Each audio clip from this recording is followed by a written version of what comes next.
Namaste and warm welcome to everyone. Spiro Jankarki from Pokhara. यति बेला हामीहरू आएका छौँ होटल चाणक्य आग्रामा रहेको छ यो ठाउँ र तपाईहरुलाई हामी आज लिएर जाँदै छौँ ताज महलमा पनि लाने छौँ तपाईहरुलाई घुमाउने छौँ यहाँ के छ कस्तो छ रमाइलो ठाउँहरु पनि हामी तपाईहरुलाई लिएर जाने नै छौँ र अहिले चाहिँ हामी एसोसिएसनसँग आएका हौँ यो ठाउँमा चाहिँ हाम्रो पोखराको प्रमोसन गरौँ आफ्नो देशको प्रमोसन गरौँ भनेर हामी यो ठाउँमा आइपुगेका छौँ यति बेला हामी आग्रामा रहेका छौँ तपाईहरु देख्न सक्नुहुन्छ हाम्रो होटलको रुमबाट चाहिँ यहाँको अगाडिको बाटोहरु यस्तो देखिन्छ हामी अरु ठाउँमा पनि लिएर जाने छौँ वेलकम टु रोहित ब्लग्स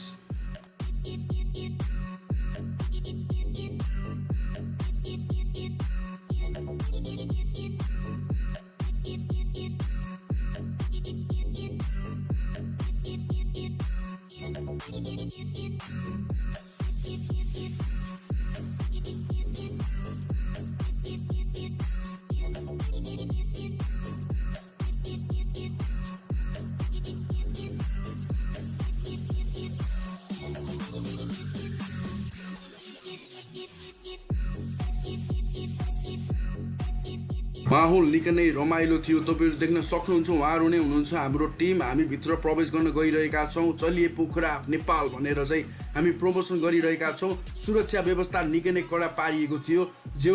आफ्नो देशको चाहिँ एउटा चीजलाई चाहिँ उहाँले चाहिँ जोगाएर राख्नु भएको थियो तपाईहरु देख्न सक्नुहुन्छ दृश्यमा पनि सुरुमा कस्तो थियो बीचमा कस्तो बनेको थियो कसरी आएको थियो र अन्तिममा कस्तो बनाइएको छ यो सबै कुराहरु चाहिँ तपाईले त्यो दृश्यमा देख्न सक्नुहुन्छ निकै नै आनन्द फिल भइरहेको थियो त्यहाँ भित्रको बनावटी चीजहरु देखेर जो सुरक्षाकर्मीको एकदमै निगरानीमा रहेको थियो ताजमहल एकदमै विशिष्ट भिआइपी सुरक्षा दिएर बसिरहेका थिए त्यहाँका प्रहरीहरु एकदमै मजा फिल भइरहेको थियो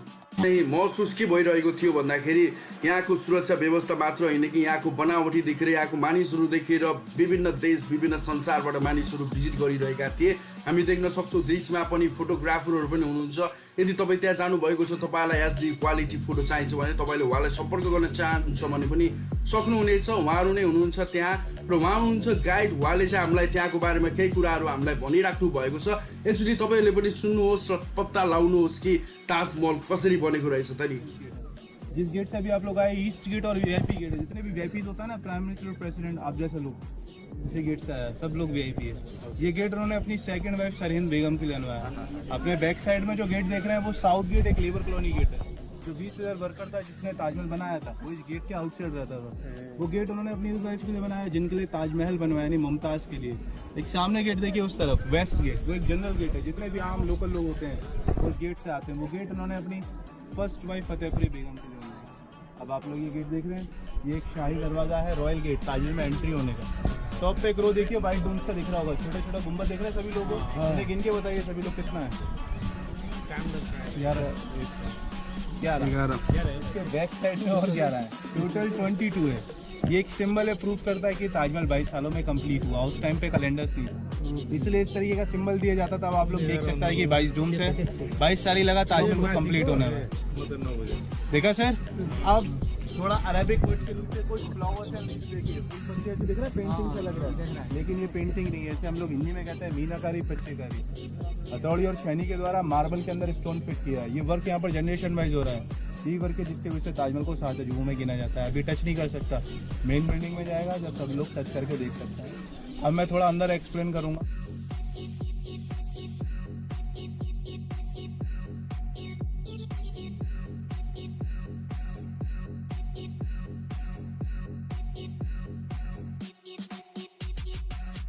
तपाईहरु देख्न सक्नुहुन्छ ताजमहल यही रहेको छ हामीले टिभीमा पोस्टरमा देखिरहेको चीज आज रियालिटीमा देखेका छौं र तपाईहरुलाई पनि देखाउन सफल भएका छौं तपाईहरु देख्न सक्नुहुन्छ दृश्यमा मानिसहरुको भिडहरु लागेको छ विभिन्न देशबाट पर्यटकहरु घुम्नको लागि आउनु भएको छ र यसै क्रममा हामी पनि पुगेका छौं तपाईहरुलाई हामी भिडियोमा देखाइरहेका छौं रमाइलो गर्नुहोस् भिडियो एकछिन इन्जोय गर्नुहोस्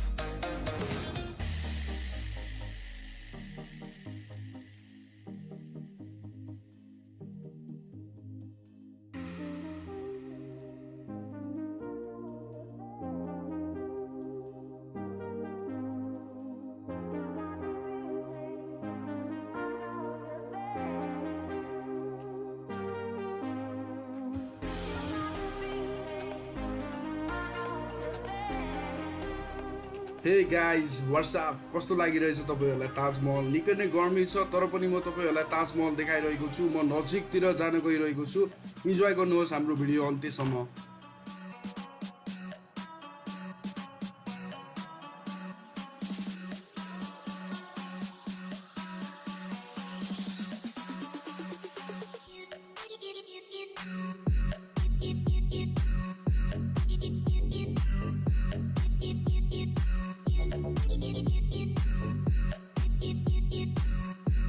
पक्कै पनि दर्शक पनि तपाईहरुलाई हाम्रो भिडियो राम्रो लाग्यो होला भन्ने मैले आशा लिएको छु हामी यति बेला होटलतर्फ मोडिसकेका छौं र बिहानको समय भइसकेको छ हामी चाहिँ आज लखनऊतर्फ मोडिन गइरहेका छौं हामी लखनऊमा गएर बस्दै छौं यो होटल रेडिसनमा र त्यसपछि हामी तपाईहरुलाई त्यहाँको केही दृश्यहरू पनि देखाउने छौं and then we are moving to city travel त्यसपछि हामी चाहिँ अर्को डेस्टिनेसन्समा जाने छौं अर्को डेस्टिनेसनको भिडियो तपाईलाई म अर्को एपिसोडमा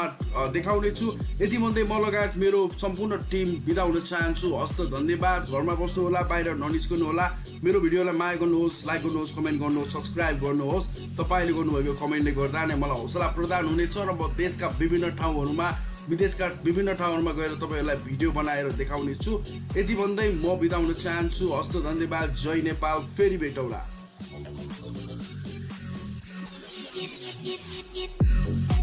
It